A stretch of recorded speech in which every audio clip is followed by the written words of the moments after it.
அதாவது ஆலயத்தில் தொலைத்த பொருளை யாரும் எடுத்து செல்லக்கூடாது. கோயில்ல கிடைத்ததை எடுக்கவும் கூடாது, கோயில தொலைச்சிட்டும் போக கூடாது. நீங்க தாத்தா சொல்லுவாங்க. அதனால பொருள் தொலைஞ்சு போச்சுன்னா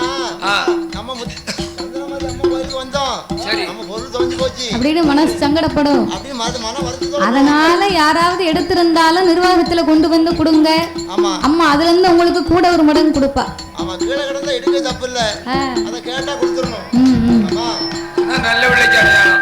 அப்பேற்பட்ட இறைவன் வாழும் அந்த கைலாச வாசலில் ஆண்டவனாகிய சாட்சாதி சிவபெருமான் யானை தோல் போர்வையும் புலித்தோல் ஆசனங்களோடு சக்தியோடு ஆண்டவன் கையிலே குழுவிருக்க இறைவனோ